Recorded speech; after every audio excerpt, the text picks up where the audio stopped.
Yang ni kalau korang beli watt yang paling besar, korang dapat lampu saiz besar macam ni.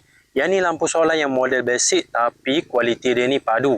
Walaupun harga bajet, harga murah, tapi waktu malam lampu ni terang tau. Dia boleh nyala terang macam ni lama, lebih dari 12 jam. Sebab kalau korang beli watt yang paling besar, bateri dekat dalam dia tu besar, dia boleh simpan tenaga yang lama. Pasang lampu ni banyak-banyak, korang tak payah nak risau bil tinggi sebab lampu ni dia cas guna cahaya matahari dekat panel bahagian sini.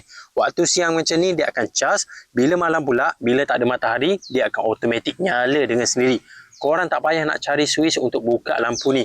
Yang jenis tinggal rumah lama, pakai lampu ni akan nyala dengan automatik. Rumah korang akan sentiasa cerah setiap malam. Yang model ni model basic, harga dia bajet.